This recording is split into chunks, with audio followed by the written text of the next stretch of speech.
Take off your shoes right now, not after this video, now. Slip them off and set them on the floor beside you, because what I am about to show you is something your body may have been trying to communicate to you for months, possibly years, through the one part of your anatomy you look at least and understand the least, your feet. Most people believe that diabetes is caught through a blood test. You feel unwell, you go to your physician, blood is drawn, results come back, and that is the moment of discovery. I understand why people hold that belief. For decades, that is exactly how the conversation has been framed in clinical medicine. But here is what that framing leaves out. By the time a fasting glucose number crosses the diagnostic threshold for type 2 diabetes on a lab report, the biological damage has typically been accumulating for 15 to 20 years. The nerves have been under sustained chemical attack. The small blood vessels have been progressively narrowing. The tissues at the furthest point from the heart, the tissues in your feet, have been receiving compromised circulation, compromised oxygen delivery, compromised repair capacity for a very long time. The diagnosis is not the beginning of the disease. It is the point at which the disease can no longer be hidden by the body's compensatory mechanisms. And long before that point, your body was speaking. Quietly, specifically, in a language written on the skin and nerves and circulation of your feet. My name is Dr. Kenji Sato.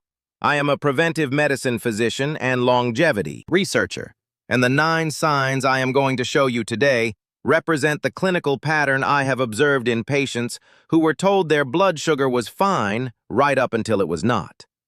Signs that were present, visible, and interpretable long before any lab value crossed a diagnostic line. Understanding these signs does not replace a blood test. A fasting glucose test costs approximately $12 at any certified laboratory and is covered by Medicare for most people over 65. If anything you see or feel in the next several minutes matches what I describe, schedule that test this week. Not this month, this week. But first, know what to look for. Before I go further, one clinical note. If you are currently experiencing sudden loss of sensation in a foot or leg, an open wound on your foot that has been present for more than a week without improvement, sudden severe swelling in one leg that is significantly larger than the other, or any skin change that is rapidly darkening or developing an unusual odor, stop this video and seek same-day medical evaluation. These are signs that require immediate clinical attention. No information in this video applies to those situations. If what you have is gradual, slow, a pattern you have been noticing for weeks or months, and explaining away as aging or overuse or winter dryness, stay with me, because what I am about to describe is almost certainly happening in your feet right now. The first sign is the one almost every patient has already experienced, and almost every patient has already explained away. Tingling, numbness, the sensation your patients describe as, "My foot fell asleep," except it happened while I was sitting normally in a chair. Here is the mechanism. Your nerves are insulated by a protective sheath called myelin. Myelin allows the electrical signal from your brain to travel cleanly and quickly to the tissue it is trying to reach, the way a rubber coating allows electrical current to flow through a wire without leaking into everything around it. When blood sugar is chronically elevated, glucose molecules chemically bond proteins that make up that myelin sheath in a process called glycation. The sheath degrades, the insulation thins, the signal becomes inconsistent. That inconsistency is what you feel as tingling, as pins and needles, as an intermittent numbness that seems to have no positional explanation. This is called peripheral neuropathy. The American Diabetes Association estimates that it affects nearly 50% of people with type 2 diabetes, and it almost always begins in the feet because the nerves serving the feet are the longest peripheral nerves in the body. Length makes them more vulnerable to the cumulative damage of glycation because there is more surface area to be affected, and the signal has further to travel through compromised insulation. The critical clinical distinction is this. Occasional numbness from sustained pressure on a nerve is normal. recurring numbness that happens without a positional explanation that wakes you from sleep, that is present when you have been sitting normally, is not normal. It is a signal. A 20 to 30-minute walk each day is the most effective single habit for preserving blood flow to peripheral nerve tissue, not a run.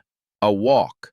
Movement drives circulation into the small vessels that feed the nerve sheath, and reducing added sugar in your daily diet begins reducing the glycation load on those nerve structures.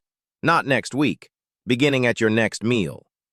The second sign is the one my patients describe as the most distressing because it does not come during the day when there are distractions and movement and other sensory input competing for attention. It comes at night in the dark when you are lying still and there is nothing between you and the sensation. A burning in the soles of the feet. Here is what is actually happening. Nerve damage from chronic elevated blood sugar does not always produce silence. In some patients, the damaged nerves become hyperactive. They send signals to the brain in the absence of any genuine stimulus. The brain receives a heat message, a burning message, a pain message, and there is nothing physically hot touching your foot, nothing generating that signal from outside. The signal is being generated internally by nerve tissue that has been chemically damaged to the point where it no longer fires accurately.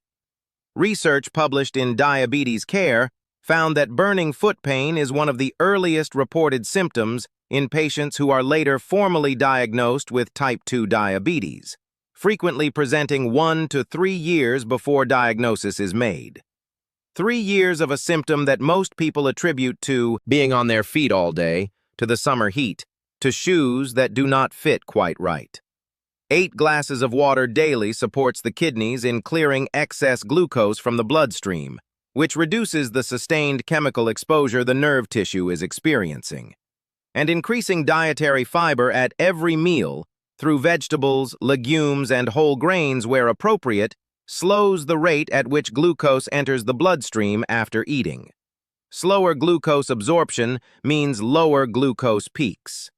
Lower peaks mean less glycation accumulation on the nerve tissue that is generating that burning signal. The third sign is where the conversation shifts from uncomfortable to genuinely dangerous. A small wound on the foot that is not healing.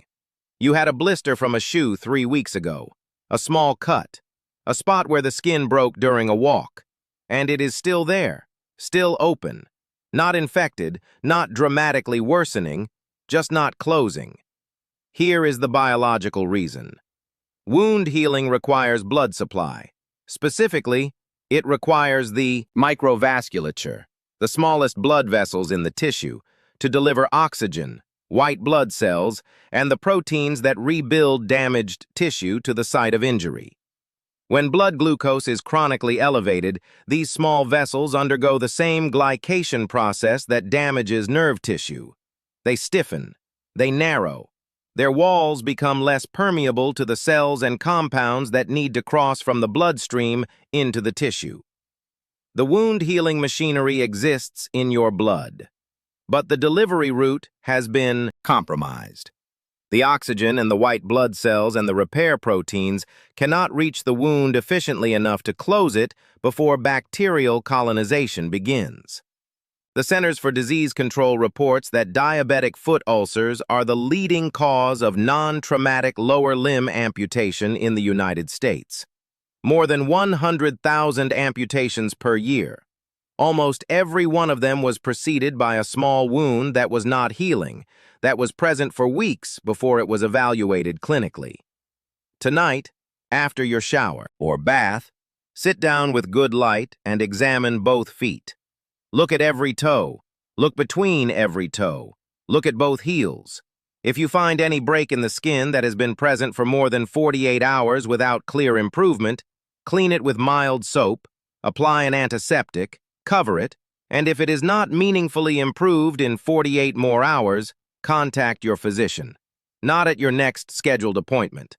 Within 48 hours. I want to tell you about a patient I will call George, 67 years old, retired, active, no diabetes diagnosis, came in for a routine examination. Before any blood was drawn, I asked him about his feet. He told me his feet had been a little numb for a while. He thought it was age. He mentioned that his heels had been cracking badly this past year, and lotion was not helping the way it used to. He mentioned that his feet felt cold at night even under blankets. He had 4 of the 9 signs I am describing today. His fasting blood glucose came back at 214. He had been diabetic for more than 2 years without knowing it. Every sign had been present. None of them had been connected to blood sugar because nobody had shown him the connection. The 4th sign is visible. It has likely been there for months, and it is almost always explained as sun damage or just the way my skin is or something that runs in the family. Discoloration around the ankles, a darkening of the skin, sometimes a deep red tone. In some patients, a bluish tint. Here's the mechanism. The skin of the lower legs and feet is served by the smallest and most distal blood vessels in the circulatory system. When those vessels are damaged by chronic glycation, oxygenated blood arrives inconsistently and in insufficient volume. The skin receiving inadequate oxygen undergoes visible changes. The color shifts. The tissue becomes thinner and more fragile in those areas because skin that is not receiving adequate nutritional supply cannot maintain its structural integrity. A study published in the Journal of the American Academy of Dermatology found that these skin color changes are detectable on average 18 months before a formal diabetes diagnosis. 18 months of visible signal that almost no one is taught to interpret. 5 minutes of ankle circles, toe raises, and calf stretches each morning generates enough muscle pump activity to meaningfully improve circulation into the lower legs and feet. Even in people with significantly compromised circulation, this small amount of movement produces a measurable difference in blood delivery to the tissue that is showing these color changes. The 5th sign is the one almost every patient dismisses as seasonal dryness. Cracked heels that do not respond to moisturizer. Dryness so persistent that no amount of topical treatment produces lasting improvement. The mechanism is not what most people assume. The moisture balance of the skin is regulated in part by the autonomic nervous system. Specifically, the autonomic nerves control the sweat glands that maintain the skin's natural hydration from within. When these nerves are damaged by chronic elevated blood sugar, the sweat glands in the feet receive incorrect or insufficient signals. They stop producing the moisture the skin depends on for structural integrity. The skin dries from the inside out, and no topical application addresses the internal nerve dysfunction driving it. The cracks that form are not a cosmetic problem. They are open entry points for bacterial and fungal infection in tissue that already has compromised circulation and compromised immune response capacity. A crack in the heel of a person with significant blood sugar dysregulation is a clinical concern, not a seasonal inconvenience. The American Podiatric Medical Association identifies chronic treatment-resistant heel cracking as a significant indicator of autonomic neuropathy in older adults, a condition that reflects not surface dryness but nervous system dysfunction. Apply a quality moisturizer or pure coconut oil to the soles and heels every night before bed. Never between the toes, where trapped moisture creates conditions for fungal growth. And address hydration internally. 8. Glasses of water daily supports not just kidney function and glucose clearance, but the systemic hydration that the skin depends on for baseline integrity. The 6th sign connects your feet to an organ most people would never think to associate with the sensation of tight socks at the end of the day. Persistent swelling in the feet and ankles, sock marks that remain visible long after the socks are removed. Swelling that is present in the morning before you have been on your feet at all. Here's the connection. The kidneys regulate fluid balance in the body. They filter blood continuously, removing excess fluid and excreting it as urine, maintaining the fluid equilibrium that keeps tissue appropriately hydrated without excessive accumulation. When blood glucose is chronically elevated, the small vessels serving the kidneys undergo the same glycation damage occurring in the retinal vessels and the peripheral nerve microvasculature.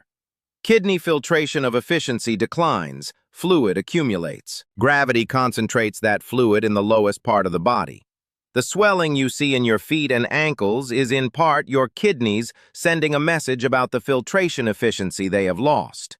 The National Kidney Foundation estimates that diabetic kidney disease affects approximately 1 in 3 adults with diabetes.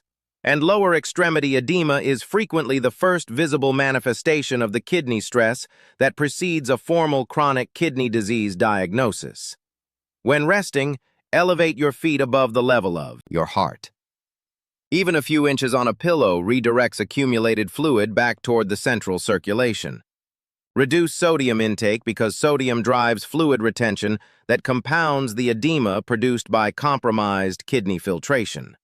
And if the swelling is new, is worsening, or is present asymmetrically in one leg significantly more than the other, bring it to your physician's attention before your next scheduled appointment. The 7th sign is the one most commonly misdiagnosed and most commonly self-medicated for, years before its true origin is understood. Foot pain that has been attributed to arthritis, to an old injury, to overuse, to plantar fasciitis, and that has not responded to months of ibuprofen or physical therapy or supportive footwear. Here is the mechanism.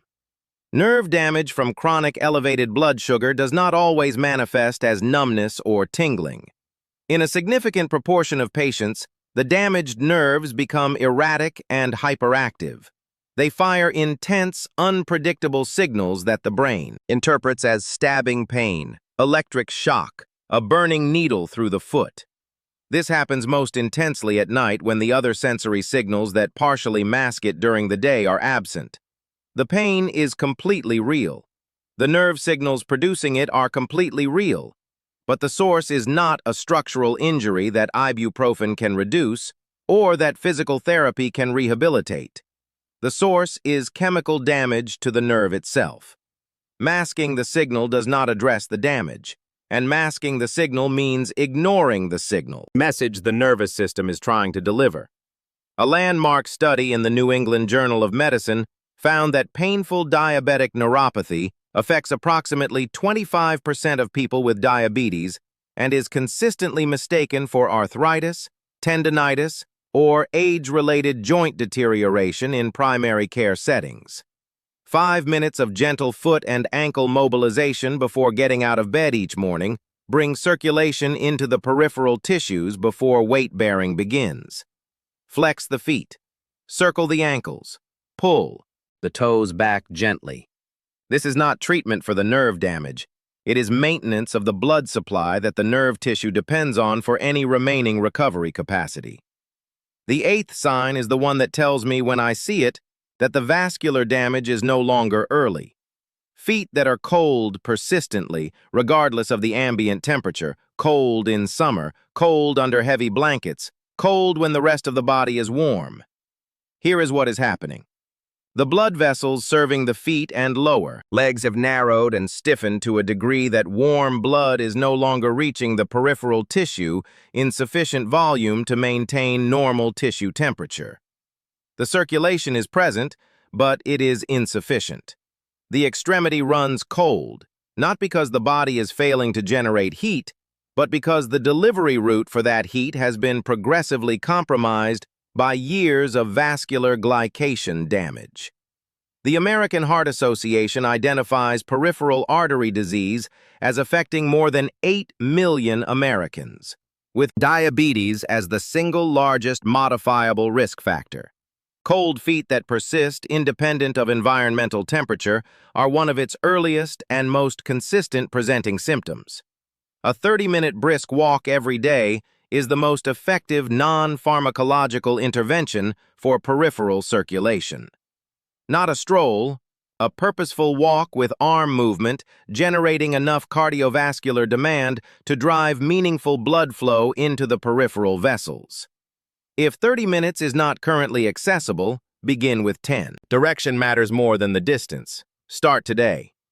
The 9th sign is the quietest. It is the one almost nobody notices because it requires looking at something that most people look past every day without registering what they are seeing. Hair loss on the lower legs and the tops of the feet. Look at your lower legs right now. Look at the tops of your feet. If there is significantly less hair there than on your upper legs, if the hair is thinning or absent in a way that has developed gradually over recent years, this is not simply a cosmetic consequence of aging. Hair follicles require a consistent blood supply to function. Oxygen, nutrients, the continuous delivery that a healthy microvasculature provides. When the small vessels serving the lower legs and feet are damaged by chronic blood sugar elevation, the follicles begin receiving insufficient supply. Gradually, they stop producing hair. The absence of hair growth is a visible surface marker of vascular compromise that has been progressing beneath the surface for years. Research published in Diabetes, Obesity, and Metabolism found that hair loss on the lower extremities correlates significantly with peripheral vascular disease in patients with diabetes. It is a sign that trained clinicians specifically examine for during foot assessments. It is a sign that patients almost never bring up because they have never been told it means anything. Look at your lower legs right now. If the hair is significantly absent or thinning compared to the rest of your leg, schedule a fasting blood glucose test this week. $12, covered by Medicare for most adults over 65. $12 and one appointment can tell you whether what you are seeing on your legs is cosmetic or clinical. Here is where to begin tonight. Take 30 seconds before you go to sleep. Sit in good light. Look at both feet. Look between every toe. Look at the heels. Feel for numbness or temperature difference between the feet. Look at the lower legs. If you found anything on this list, if one sign matched something you have been explaining away, call your physician tomorrow. Not next week, tomorrow. Schedule the blood glucose test this week. The biology behind every sign I described today is real. The damage is progressive, but progressive damage has a characteristic that irreversible damage does not. It can be interrupted, not in every case, not at every stage, but the earlier the metabolic environment changes, the more of the damage remains in the range where intervention produces meaningful recovery rather than simply slower decline.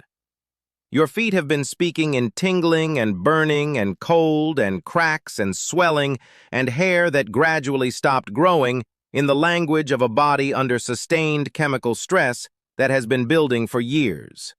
Now you know how to read that language. I am Dr. Kenji Sato. If this gave you a clinical understanding that your regular appointments have not provided, share this with someone whose feet have been telling them something they have not yet known how to hear. I will see you in the next one.